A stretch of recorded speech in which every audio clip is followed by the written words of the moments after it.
کہ ہمیں اس بات کا تہیہ کرنا پڑے گا کہ ہمیں گناہوں سے نکلنا ہے. بڑا مسئلہ یہی ہے، یہی بڑا مسئلہ ہے کہ ہم گناہوں سے نکلنا چاہتے ہیں لیکن گناہوں سے نکلنے کی کوشش نہیں کرتے. اپنے نفس کو نہیں سمجھا پاتے کہ یہ گناہ کی زندگی چھوڑنی ہے. لوگوں کے سامنے تو ہم بڑے تقویٰ کی باتیں کر لیتے ہیں کہ نہیں میں متقی ہونا چاہتا ہوں، میں تہجد پڑھنا چاہتا ہوں، میں پیر اور جمعرات کے روزے رکھنا چاہتا ہوں، میں ایام بیض کے روزے رکھنا چاہتا ہوں، میں خواہشات پر کنٹرول کرنا چاہتا ہوں. لیکن یہ بات صرف لوگوں کے حد تک ہوتی ہے، اپنی حد تک ہم اس کی اصلاح کرنے کی فکر نہیں کرتے.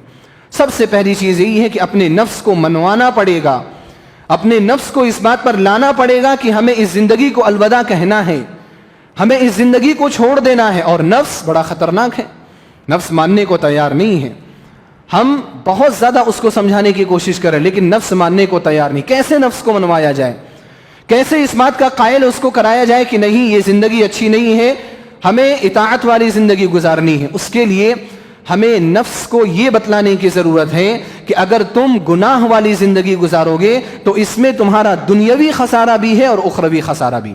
اور دنیاوی خسارہ میں اس لیے مقدم کر رہا ہوں اگرچہ اخروی خسارہ یعنی آخرت کا خسارہ ہمارے لیے بہت ہی برا خسارہ ہے، کیونکہ اگر جو آخرت میں کامیاب ہو گیا اسی کے لیے بڑی کامیابی، آخرت میں جو ناکام ہو گیا اس کے لیے سب سے بڑی ناکامی ہے. لیکن میں دنیاوی خسارہ یہاں پر اس لیے مقدم کر رہا ہوں کیونکہ ہمارا ذہن دنیاوی ہے اور یہ حقیقت ہے. ہم دنیا کے حساب سے سائنٹیفک ریزن سے سب سے پہلے سوچنے اور سمجھنے کی کوشش کرتے ہیں، بعد میں آخرت کی چیزیں ہمارے پاس آتی ہیں. حالانکہ ایسا ہونا نہیں چاہیے.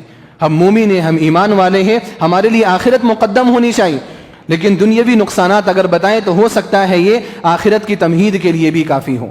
دنیاوی نقصانات ہیں، اخروی نقصانات ہیں، یہ اپنے نفس کو سمجھانا پڑے گا. دنیاوی نقصانات کیا ہیں؟